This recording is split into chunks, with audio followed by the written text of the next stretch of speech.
नमस्कार दोस्तों। रामायण के बहुत से पात्र सदियों से हमारे दिलों में बसे हैं। श्री राम, सीता माता, लक्ष्मण जी, हनुमान जी, बहुत कुछ हमें इनसे सीखना चाहिए।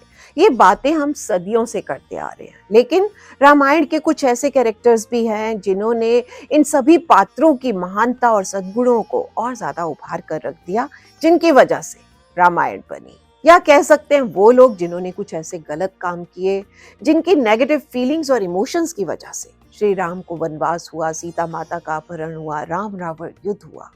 और इन सभी बातों के मेन रीजन रहे माँ कैकेयी, शूर्पणखा और रावण। क्या ऐसा किया इन्होंने जो इन्हें नहीं करना चाहिए था? ये बातें हम सभी के लिए जानना बहुत जरूरी है, क्योंकि ये हमारे लिए और हमारी आने वाली पीढ़ी के लिए एक जबरदस्त लेसन है। तो चलिए आज इसी बारे में बात करते हैं और शुरुआत करते हैं माँ कैकेयी से। कैकेयी का कैरेक्टर ह्यूमन नेचर की कॉम्प्लेक्सिटी को रिफ्लेक्ट करता है। लव, एंगर, जेलसी, गिल्ट, इन सभी इमोशंस को हम भी कभी ना कभी अपनी लाइफ में एक्सपीरियंस करते हैं, है ना? तो कैकेयी बहुत ही स्ट्रांग और इंटेलिजेंट महिला थी, लेकिन अपनी एक फैमिली सर्वेंट मंथरा की बातों में आकर एक बहुत ही बड़ा और गलत डिसीजन ले गई। अपने पति दशरथ को ही मिसअंडरस्टैंड कर लिया और श्री राम का वनवास इस मिसअंडरस्टैंडिंग और मिसकम्युनिकेशन का ही नतीजा रहा। और ऐसे ही हम भी कभी कभी अपनों को मिसअंडरस्टैंड करके कुछ गलत कदम उठा लेते हैं। तो हर रिश्ते में एक इफेक्टिव कम्युनिकेशन का होना बहुत जरूरी है, जिससे कि आपस में छोटी छोटी बातों को लेकर टकराव ना हो, गलत फहमी की दीवार खड़ी ना हो।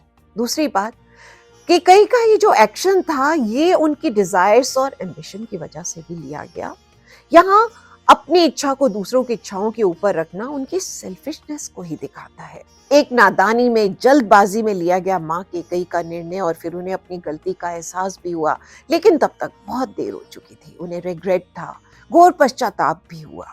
तो रिश्तों में कभी भी जल्दबाजी में और सेल्फिश होकर लिए गए निर्णय सही नहीं होते। और फाइनली माँ कैकेयी का अपने बेटे श्री राम से माफी मांगना और फिर से माँ बेटे के संबंध अच्छे हो जाना यही बताता है कि आज के टाइम में भी आपसी संबंधों में गलतियों को सुधार कर, एक दूसरे से माफी मांगकर, छोटी छोटी बातों को लेट गो करके संबंधों को, बिगड़े हुए संबंधों को फिर से बनाया जा सकता है।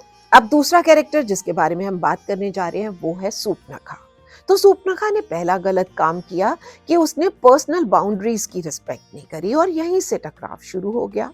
शूर्पणखा का जो इनिशियल अट्रैक्शन था श्री राम और लक्ष्मण को लेकर, वो उनकी फिजिकल अपीयरेंस पर बेस्ड था।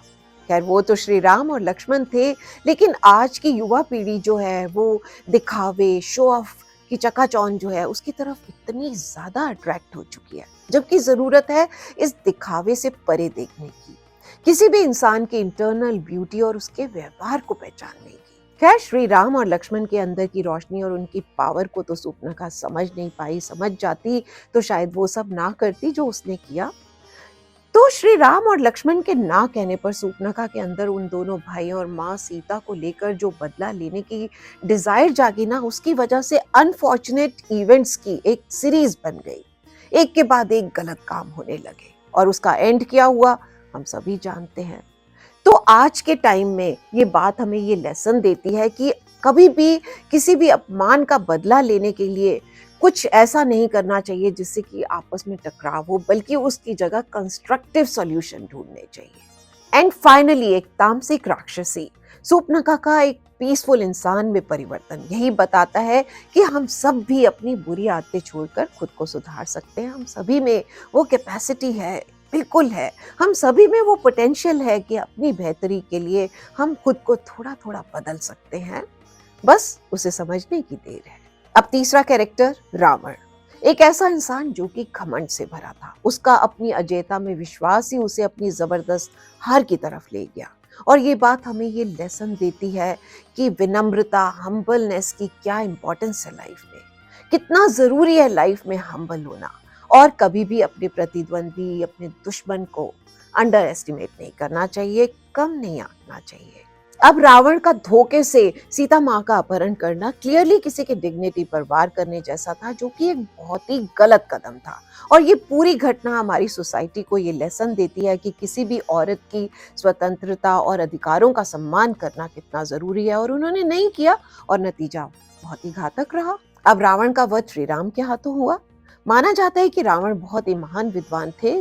तो रावण के मरते टाइम पर राम ने लक्ष्मण से कहा कि रावण जो है वो नीति और शक्ति के महान ज्ञाता हैं, तो इस टाइम तुम्हें उनसे एक सफल जीवन के ज्ञान को प्राप्त करना चाहिए। तो लक्ष्मण जो थे वो रावण के पास जाकर बैठ गए और रावण ने तब उन्हें 3 उपदेश दिए। पहला, शुभ काम जितना जल्दी हो सके कर लेना चाहिए, उसके लिए इंतजार नहीं करना चाहिए क्योंकि जीवन का नहीं पता कब समाप्त हो जाए। और अशुभ काम जितना टाला जा सके उतना अच्छा है। उनका मतलब था कि अगर उन्होंने सीता माँ का अपहरण नहीं किया होता तो उनका आज वो हश्र नहीं होता। रावण ने दूसरी इंपॉर्टेंट बात ये बताई कि किसी भी रोग या दुश्मन को छोटा नहीं समझना चाहिए। छोटे से छोटा रोग भी आपकी जान ले सकता है और छोटे से छोटा दुश्मन भी आपके लिए खतरनाक हो सकता है। रावण ने श्री राम, लक्ष्मण और उनकी वानर सेना को तुच्छ समझा और वही उसकी मौत का कारण बने। रावण ने लक्ष्मण को तीसरा उपदेश ये दिया कि अपनी जिंदगी से जुड़े रहस्य अपने तक ही सीमित रखने चाहिए। कभी भी दूसरे इंसान को नहीं बताने चाहिए, चाहे वो कितना भी आपका प्यारा हो, क्योंकि कभी भी इस तरह के रहस्य जब दूसरों के सामने आ जाते हैं तो आपकी जिंदगी पर उसका बुरा असर पड़ सकता है। रावण की नाभि में अमृत कुंड होने का जो रहस्य था वो उनके भाई विभीषण को पता था और वही उनकी मौत का कारण बना। तो दोस्तों, ये कुछ ऐसी बातें हैं जिन्हें अगर हम समझ लें, इन 3 पात्रों की गलतियों से कुछ सीख लें तो खुद को बेहतर इंसान बना सकते हैं। तो चलिए इस दिवाली इन बातों से लेसन लेकर अपनी जिंदगी की रोशनी बढ़ाते हैं और अपने अंदर के अंधकार को खत्म कर दिलों के दीप जलाते हैं। शुभ दीपावली।